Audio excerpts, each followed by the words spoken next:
welcome to the Deep Dive. We're jumping into something really interesting today. It's excerpts from H.G. Wells's novel, Mr. Lewisham Takes His Degree. That's right. We've got some great material here pulled straight from the sources. And our mission, well, our goal for this deep dive is to track the journey of this young guy, Mr. Lewisham. He's super ambitious. Yeah, intensely so. And we're looking at how his really detailed life plan just smashes head on into, the messiness of life, love, the real world, all that stuff. Exactly. It's like ambition versus reality, basically, all seen through his eyes. So let's dive right in, shall we? Okay, so first up, we meet Mr. Lewisham. He's young, only 18, and he's a schoolmaster in this small town, Whortley. His life is, well, it's very ordered. Oh, incredibly structured, almost rigid, you could say. And the absolute core of that structure is this thing he calls his schema. Right, the schema. And this isn't just like a vague wish list. The sources make it clear it's a super detailed plan. Maps out everything. Everything. Getting his BA degree by 1892, mastering languages, lit, science, basically everything he thinks he needs for this grand future he envisions. And he looks at it every single morning. That's dedication or maybe obsession. Definitely shows his earnestness, maybe trying a bit too hard to be grown up, you know, wearing glasses he doesn't really need just to look older. Yeah, and the beginnings of a mustache, that chalk dust always on his coat. And the waterproof collar, that little detail speaks volumes, doesn't it? Very practical, maybe a bit frugal in how he presents himself. Totally. It paints a real picture. But then, into this super-ordered world crashes something totally unplanned. He meets a girl. Yeah, and it seems like pure chance. Her writing paper blows away right into his path near the school. A small thing, but the sources say it's huge for him. He's instantly fascinated. And they have this, awkward little conversation about punishment lines for students, of all things.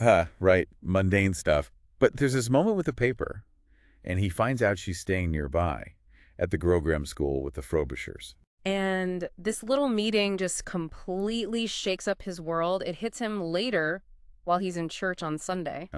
Feeling awkward up in the gallery. Yeah, boom. The realization he is in love. Capital L, capital I. A huge jolt, right?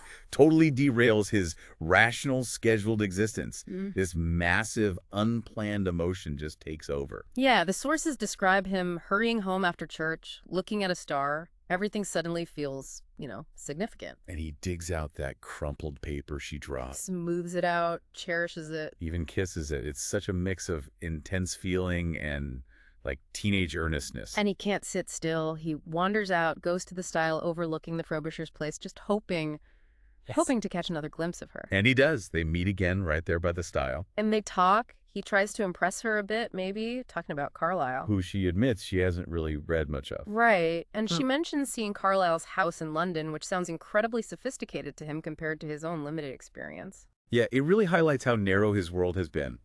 But then she drops the big news. Yes. She's leaving soon. Monday for London. She's got a job, shorthand clerk, typewriter, and amanuensis, the source calls it. So suddenly there's this deadline on their connection. And just then, his headmaster, Mr. Bonover, sees them, gives them this really disapproving look. Ooh, yeah. A bit of foreshadowing there. And Bonover actually asks Lewisham about her later, makes it clear this whole thing is noticed and not exactly approved of. So bam, conflict, right away. These huge feelings for Ethel. Yeah, that's her name. Crashing against his super planned career. The schema. His first instinct is to fight it, right? He tries to dismiss it. Love, that's just for trashy novelettes. Tries to avoid her even. But it's no good. The sources say love is warm and living again, and the career is in headlong route. It's not just a little distraction, it's shaking the foundations of his whole plan. So he does something impulsive. Skips his duty for Bonover. While Bonover's busy playing croquet, conveniently, with Mrs. Bonover in Dunkerley. Right. And Lewisham heads back to the stile, waiting for Ethel. The sources mention him getting pretty agitated, angry even, when she doesn't show up right away. Shows how much this feeling has taken over his usual self-control. But she does come. And they take this walk together, a really significant one. Yeah, full of little details, looking for blackthorn blossom, talking about nature waking up, the trees budding, the rushes. All little white flowers. And then that moment their hands touch. You can almost feel the static electricity. The world seems lit and splendid. But, small town life. They get noticed. Mrs. Frobisher is shocked. Others call their behavior brazen. Scandal. Ah, yes. Tiny town scandal. And there's that bit about stopping for tea at Immering. Oh, yeah, the cheerful woman who thinks their brother and sister calls them dearie. Lewisham feels a bit awkward, but the tea itself sounds lovely. A little moment of normal happiness and all the drama. But as they walk towards the woods later, it gets even more scandalous. They're talking about the future, how hard it'll be to even write letters because of her mother. The word love isn't actually said, the sources note, but it's clear they're incredibly close. The connection's real. But when they get back to Whortley, fallout, whispers, a big argument with Bonover. And Lewisham decides that's it. He's leaving at the end of the term. His first proper job cut short because of this relationship. And Dunkerley, that older colleague, gives him some practical advice. Tells him about scholastic agents in London. Which basically gives him the push, the means, to follow Ethel. So this hasn't just messed up his plan, it's sending him off in a totally new direction. London. So off he goes to London. But it's not quite the triumphant arrival he probably imagined in the schema. No, definitely not. The first bit sounds rough. Weeks wandering around Clapham looking for Ethel. With no address. Just hoping to bump into her. In London. Yeah, talk about a needle in a haystack. Yeah. His hope starts to fade, naturally. The sources mention, youth bouncing back, time, the anonymity of the big city. He starts to maybe not forget, but move on a bit. And his career path changes again. That BA, out the window. Right. Instead, he gets this position via a marvelous blue document from the education department. Pays him £1 a week just to go to lectures. A step, but not the step he planned. And London changes him physically, too. Grows the mustache properly, gets a bit taller maybe, less self-conscious than he was in Whortley. He's still got that waterproof collar, though. Yes, but now it explicitly says it's to save money. But he adds something new. A bright red tie. Like a railway guard's tie. And it's not just fashion, is it? No, it signals a big shift. He becomes a socialist. Reading things like Progress and Poverty, Commonweal. Yeah, and it shapes his worldview. The sources say it's a bit simplified at this point, Cunning capitalists versus perfect workers. But that red tie, that's his new belief, worn outwardly. So then we find him at the normal school, studying zoology up in the attics. And he's known as a real swot. Studies constantly, avoids the music halls, just focuses. He's trying to carve out this new science-based path. And it's there, in the lift actually, that he meets someone new. Miss Hating. Alice. Right. They're in the same zoology course, heading up to those same attics. And they strike up a friendship? Talk about deeper stuff, loneliness, Goethe. Her letters to him become more frequent. They're described as really well written. Although, interestingly, he's a bit surprised by her taste in poetry. Yeah. Rossetti. Finds it too sensuous, maybe too florid for his current scientific mindset. But there's this specific moment in the Gallery of Old Iron at the South Kensington Museum. Ah, yes. He tells Alice, she gives him courage, says she helped him write his socialism paper. It really shows the kind of intellectual, maybe emotional support she offers. Something quite different from what he had with Ethel. A different kind of connection. So it looks like Lewisham's finding his feet again. New studies, new politics, this new intellectual friend. Maybe he's finally moving past Whortley. You'd think so, but then something totally out of left field happens, and it drags Ethel right back into his life. The seance. The seance. Alice gets invited by this rich guy, Mr. Lagoon, who's really into spiritualism, believes in mediums. And Alice asks Lewisham to come along. Maybe for moral support, or maybe she wants his skeptical take. Could be. So the scene is set. You've got Lagoon the believer, Chaffrey the medium, this other guy Smithers who's a skeptic, Alice, and Lewisham. And it's all very atmospheric. Dim lights, breeding darkness, a music box playing something kind of sad, and then the ghostly hand appears. But Smithers, the skeptic, isn't having it. He suddenly cranks up the gaslight. Catches Chaffrey red-handed, holding a tambourine. And Lewisham's reaction is priceless. He jumps up and shouts, "Caught!" really loud. Almost enjoying it, maybe? But the sources note he's avoiding Ethel's eyes. And it takes him a second to realize why he's avoiding her eyes. Yeah. Because it's her. She's there. Chaffrey tries to bluster his way out of it, grabbed it to save head. Lagoon is just devastated. Lewisham's putting the pieces together. He sees Ethel flinch, sees Chaffrey give her a dirty look. And then he spots it, the pneumatic glove thingy they used for the ghostly hand, grabs it. And the penny drops. Chaffrey is her stepfather. And Ethel's involved in this whole scam. Wow. The girl he fell head over heels for is mixed up in spiritualist fraud. What a bombshell. So the next day, we see Ethel dealing with the fallout. She works for Lagoon, typing for him. Yeah, the sources describe his room books, busts, Lagoon's own writings, his newspaper Hesperus. And Lagoon is furious, not just about being cheated, but about looking like a fool. He lays into Ethel, accuses her of knowing Chaffrey was a fake. She's really upset, says things like, I was silly, I ought to have picked it up, clearly distressed, and now probably out of a job. She leaves. And who does she bump into on the street right then? Lewisham. Of course. Talk about timing. Huge tension. She's quiet at first, but then she admits it. Yeah. Yes, she knew Chaffrey was cheating. And this is a massive moment for Lewisham, right? His socialist ideals, his own earnestness. Yeah. You would expect outrage.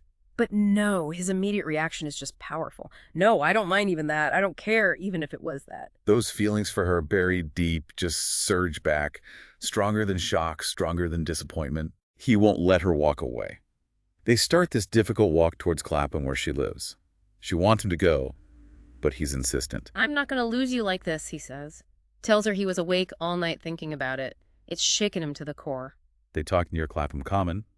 She's still trying to push him off, but he's made it his mind. He says, I'm coming back tomorrow night.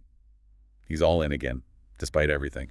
Which leads him straight to deciding they have to get married now. Yeah, he frames it almost like a battle. The world is against us, he says. Like marriage is the only way to protect their connection from, well, from reality maybe. From the judgment of others, the money to cheat the world offered her. He immediately pulls out his notebook, starts doing the sums, figures he has about 61 pounds saved, not the 100 pounds he thought. Budgets £5 for the wedding. Moving. Leaves 56 extras. No flowers. No honeymoon mentioned. Yep. Very stark. Crucially, he budgets 50 pounds for a typewriter for Ethel, so she can work. Even in this impulsive moment, there's that practical streak. Finding a place to live in London sounds like a nightmare, though. Landlady after landlady. Yeah, some don't like couples, some only want single guys, some ask too many questions, the rooms are grim. Just highlights the tough reality they're walking into. They finally find this German landlady, Madame Gatto. Very talkative. Tiny rooms, minute bedroom, small sitting room. She quotes 15 shillings, then ups it to 18 when he mentions being married, plus 6p a kettle for coal. Despite all that, they take it. Yeah. Chest of drawers crammed in the sitting room and all. The wedding itself isn't detailed, but it happens. Then they have this very short honeymoon, just the weekend. Hacking up their stuff, his old yellow box, her trousseau in a bag, taking a cab to the new place. And despite everything hanging over them, the sources say they actually have immense fun. Eating, arranging furniture in the tiny space, holding hands, a little bubble of happiness. But reality bites pretty quick with a visit to the Chaffreys, down into that gloomy underground breakfast room. And there's Chaffrey, all smiley and waggish, trimming his nails like nothing happened. And then he launches into his philosophy, his justification for being a fake medium. It's quite something. Claims he's pursuing noumena, ultimate reality, and says he never lies to himself. His big argument: lying and humbug are essential to civilization. Compares it to clothes, money, bishops. Says comfortable lives are built on tricking people or benefiting from others' tough lives. His fraud is harmless compared to all that, he argues. He uses these weird examples, mixing stuff to pretend it's crab. Lewisham scores a point there, apparently. Right. Chaffrey argues civilized people avoid the truth. Money's a lie based on gullibility. Bishops live well based on lies. It's this deeply cynical worldview. And they all have grog together, whiskey, sugar, lemon, Ethel too. Mrs. Chaffrey sees them off, says the marriage is all for the best, which sounds slightly ominous. Maybe.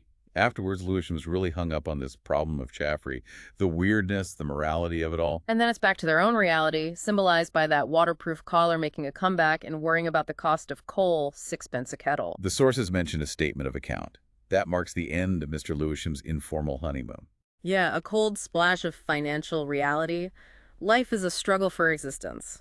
Lists the wedding cost, housekeeping. Shows he's only got 45 fads left. The pressure's on immediately. And Madame Gatto keeps overcharging them. More stress. Ethel's struggling too, feeling illiterate compared to him. Tries to help find jobs, looks in ladies' papers. Then she gets sick. Overstudy, maybe pneumonia. And she fails her Christmas exam. Another blow. So Lewisham's back trying to study, but he's really torn. We see him in the Raphael Gallery, chewing his mustache. Feeling the clash between his life with Ethel and those big ambitions, science, politics, changing the world. Yeah, feels like he's failing compared to some super studious frog-like boy who doesn't have these complications. Finding academic work is still tough. Agents like Blenderson offer low pay, Science isn't in demand. Needs non-resident posts because he's married, and those are rare. Even at the College of Pedagogues, they're surprised he's so young and married. Basically tell him it's going to be a hard fight. Ethel tries to help again. Finds a typing ad from a novelist, Lucas Holderness. Gets the job a guinea a week. Small detail. Holderness changes the check from 1 guinea to 5. Another little hint of everyday dishonesty, maybe. Perhaps. They spend 15 pounds on the typewriter. There's a nice moment where she sits on his knee, says she wants to help, write his letters, trying to connect, contribute. But Lewisham's own studies aren't going well. He actually fails his final biology exam. Ouch. Then there's an awkward one-in with Smithers and Alice hating her afterwards. He kind of misses Alice's hint about maybe walking in Kensington Gardens. Probably too wrapped up in his own failure and stress. And all this tension, this frustration, it finally explodes back at their lodgings. A big fight with Ethel. Starts over his books being messy, but goes way deeper.